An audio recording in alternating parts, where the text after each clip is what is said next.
Bonjour à toutes et à tous, merci d'être avec nous aujourd'hui. À 54 ans, Adriana Karembeu surprend encore.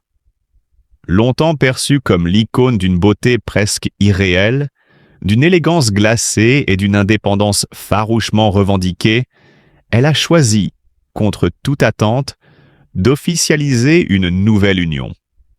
Une annonce simple en apparence, presque discrète.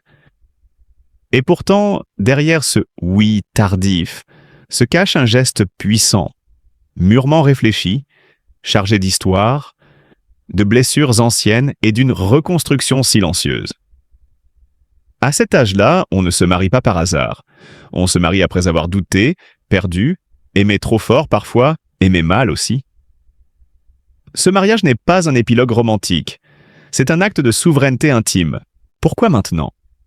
Pourquoi, après des décennies à protéger sa vie privée comme un sanctuaire inviolable ? Et surtout, que dit réellement cette union de la femme qu'Adriana est devenue ? Dans cette vidéo, nous allons lever le voile sur ce moment clé, revenir sur ce qui l'a précédé, comprendre ce qu'elle a traversé pour en arriver là, et saisir pourquoi ce mariage résonne bien au-delà de sa propre histoire. Car à travers Adriana Karembeu, c'est une question universelle qui se pose. Est-il jamais trop tard pour aimer, pour croire encore, pour recommencer ? L'annonce du mariage a été suivie d'un silence presque stratégique. Les premières informations ont filtré lentement, comme si Adriana tenait à garder la maîtrise totale du récit. La cérémonie aurait eu lieu au printemps, loin des caméras françaises, dans une propriété privée près de Saint-Jean-Cap-Ferrat. Pas de tapis rouge, pas de cortège de célébrités. Seulement un cercle restreint, choisi avec soin. Cette discrétion n'est pas un hasard. Elle est la continuité logique d'un chemin intérieur amorcé depuis longtemps. Car depuis plusieurs mois déjà, ceux qui croisent Adriana évoquent une transformation subtile mais profonde. À l'automne dernier, lors d'un gala caritatif à Monaco, elle apparaît apaisée, presque lumineuse, débarrassée de cette distance maîtrisée qui la caractérisait autrefois. Ce soir-là, elle murmure une phrase passée inaperçue. « J'ai appris à ne plus avoir peur de l'avenir. » Aujourd'hui, ces mots prennent une résonance particulière. Son compagnon, longtemps resté dans l'ombre, n'appartient pas au monde du spectacle. Un choix assumé, presque revendiqué, après des relations exposées jusqu'à l'épuisement. Adriana cherchait autre chose. Le silence, la stabilité, l'anonymat. Les indices étaient là, disséminés avec une habileté presque chirurgicale. Des photos plus simples, des fragments de quotidien, une table dressée pour 200 visages identifiables. Un amour adulte, réfléchi, construit loin des projecteurs. Ce mariage n'est donc pas une impulsion tardive, qu'il était l'aboutissement d'un long chemin. Adriana a souvent évoqué ses blessures, ses désillusions, mais aussi son refus de se résigner. En janvier dernier, elle confiait « J'ai mis longtemps à comprendre que l'amour ne devait pas être un combat. » Elle ne cherchait plus à convaincre ni à prouver. Elle préparait un nouveau départ. Pour mesurer la portée de cette décision, il faut revenir bien en arrière, à l'instant où Adriana entre presque malgré elle dans la lumière. Début des années 1990. Née en Slovaquie, dans une Europe encore marquée par la chute du bloc de l'Est, rien ne la prédestinait à devenir une icône mondiale.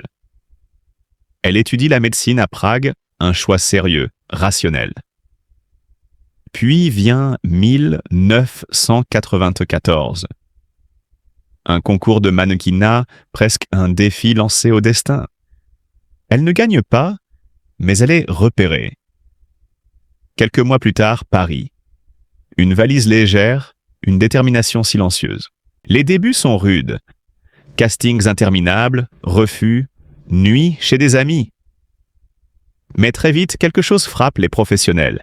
Une silhouette hors norme, une présence magnétique, un regard qui ne supplie jamais l'objectif. En 1998, à Monaco, un défilé change tout. Une robe noire fendue, un pas sûr, une maîtrise glaciale.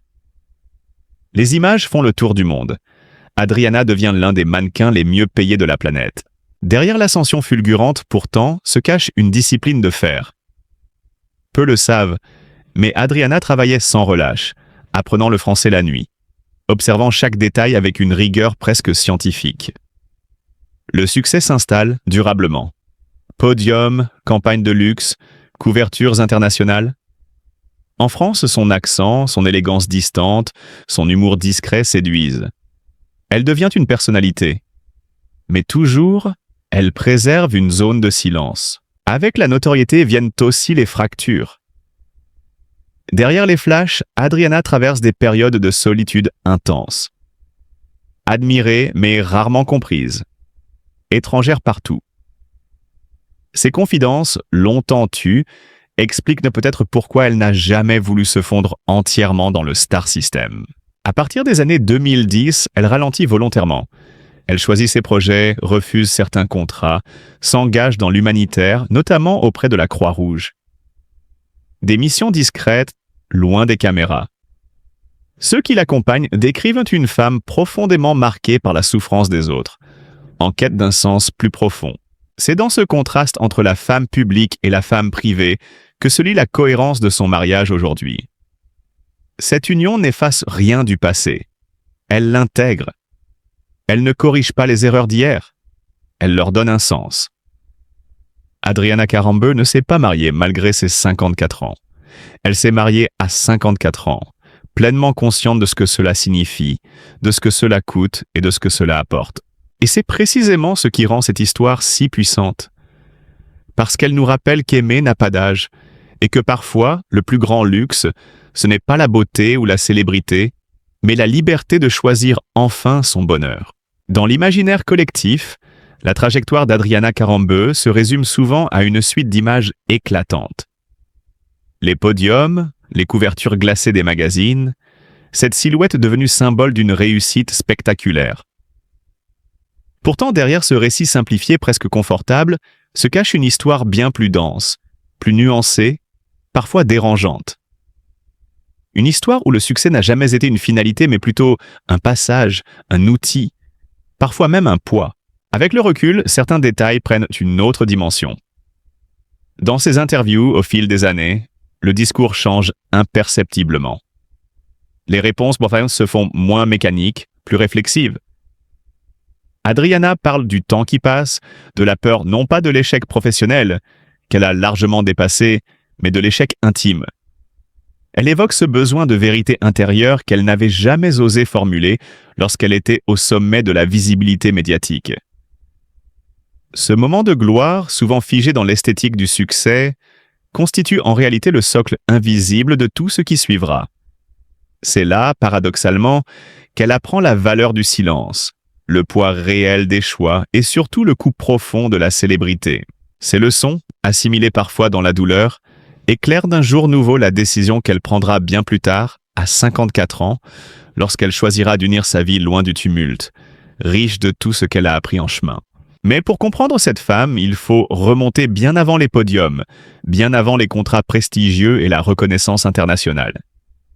Il faut revenir à une enfance marquée par le manque, la retenue émotionnelle et une forme de dureté silencieuse qu'Adriana évoquera plus tard par fragments, sans jamais chercher à attendrir. Elle naît le 17 septembre 1971 à Brezno, en Slovaquie, alors intégrée à la Tchécoslovaquie communiste. Le décor est austère. Les hivers sont longs, les perspectives limitées. Dans cet environnement où l'on apprend très tôt à ne pas se plaindre, Adriana grandit dans une famille modeste, structurée autour de valeurs strictes. Le travail, la discipline et surtout la discrétion. Son père, ingénieur, est un homme réservé, exigeant, peu démonstratif. Sa mère, plus douce en apparence, porte le poids d'une époque où les femmes doivent tout concilier sans jamais se mettre en avant. Très tôt, Adriana ressent une distance affective. Non pas un manque d'amour, précisera-t-elle plus tard, mais une incapacité à l'exprimer. Dans les appartements standardisés de l'époque, aux murs fins et aux espaces restreints, les émotions restent contenues. On avance, on survit, on ne s'attarde pas sur les blessures invisibles. À l'école, Adriana se distingue, mais pas comme on pourrait l'imaginer. Elle est très grande pour son âge, maladroitement mince, souvent isolée, trop différente. Les regards oscillent entre curiosité et moquerie. Certains enseignants perçoivent son intelligence, sa concentration remarquable, mais aussi cette tendance à s'effacer. Elle parle peu, observe beaucoup. Cette posture d'observatrice en retrait deviendra l'un de ses traits les plus constants. L'adolescence accentue ce sentiment de décalage. Dans les années 1980, alors que le pays traverse des bouleversements politiques majeurs, Adriana vit une tempête intérieure silencieuse. Les ressources sont rares, les opportunités limitées. Convaincue que seule l'excellence pourra lui offrir une issue, elle travaille sans relâche. Peu de loisirs, peu d'amitié. Elle lit, étudie, marche seule pendant des heures. Ceux qui l'ont connue alors parlent d'une jeune fille déjà trop mûre, habitée par une gravité inhabituelle. Un élément longtemps passé sous silence refait aujourd'hui surface. Adriana a grandi sans véritable sentiment de sécurité affective. Elle confiera plus tard avoir eu l'impression de devoir mériter l'attention, d'être aimée à condition d'être irréprochable. Cette conviction, forgée très tôt, influencera durablement ses relations. Elle apprend à ne compter que sur elle-même, à dissimuler ses fragilités derrière une apparence maîtrisée. Le sourire, dira-t-elle, était souvent une armure. Lorsque le rideau de fer commence à se fissurer, Adriana découvre pour la première fois l'idée d'un ailleurs possible. L'Occident fascine autant qu'il semble irréel. Paris, Milan, New York ne sont encore que des noms abstraits. Elle ne rêve pas encore de mannequinat. Son ambition est rationnelle. Devenir médecin, comprendre le corps humain, soigner, réparer. Peut-être inconsciemment réparer aussi ce qui en elle s'est fissuré trop tôt. Les années de lycée sont éprouvantes. Elle s'impose une discipline presque sévère, comme si le relâchement était un danger. Peu savent qu'à cette époque, elle traverse déjà des moments de solitude profonde. Mais rien ne transparaît. Tout est contenu.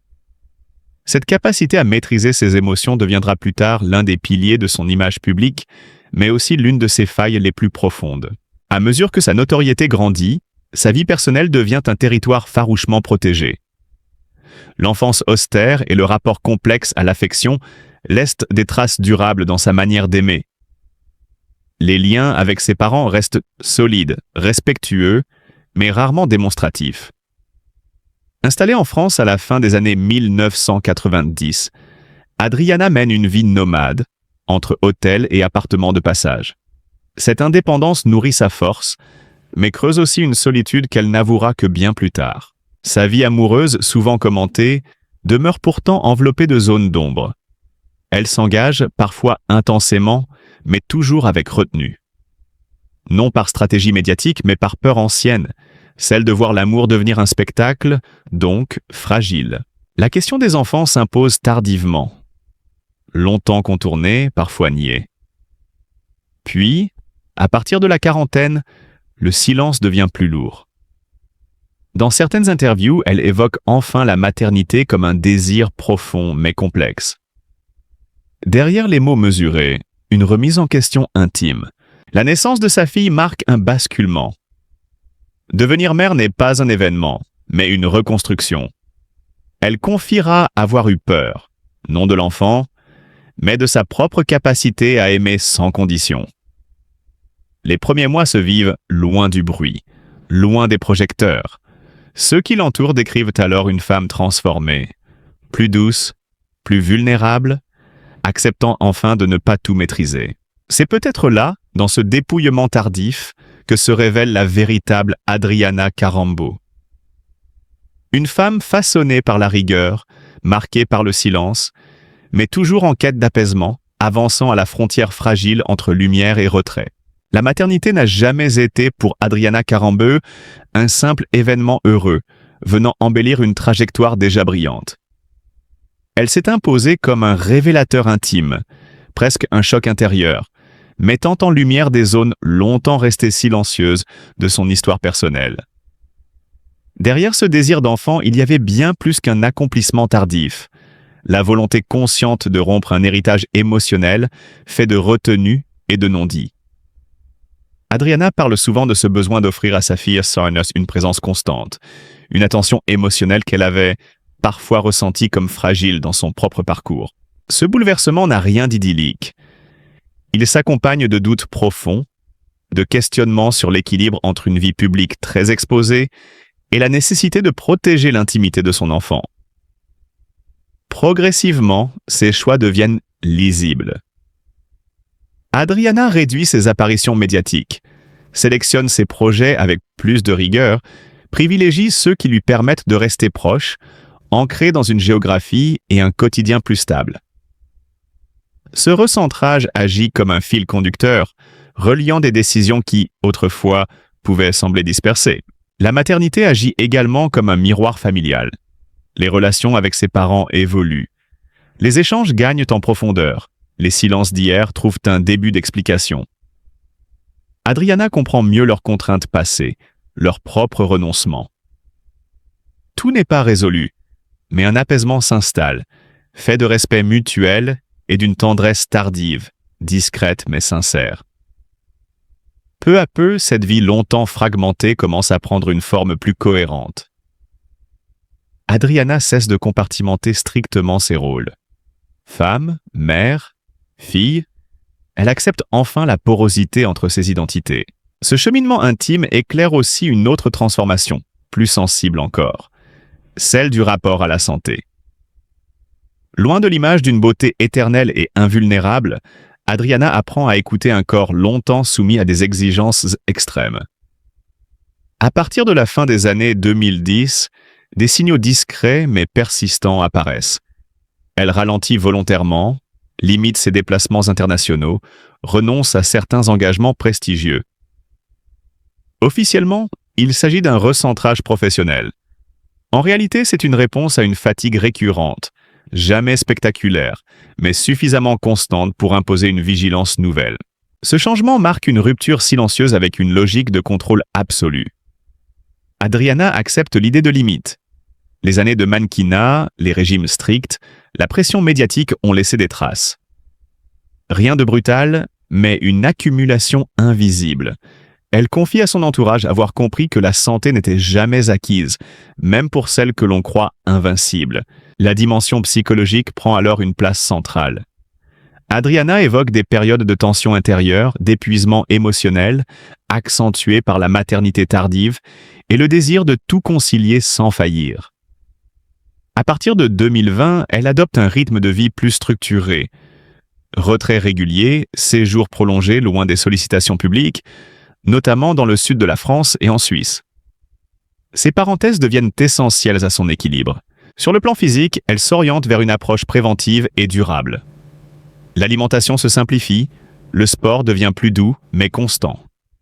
La performance laisse place à la régularité. Même son image évolue. Visage plus naturel, traits parfois marqués par la fatigue. Loin d'un affaiblissement, il s'agit d'un choix assumé. Ne plus masquer les signes du temps. Aujourd'hui, la santé d'Adriana Carambeu ne se résume ni à des diagnostics, ni à des inquiétudes spectaculaires.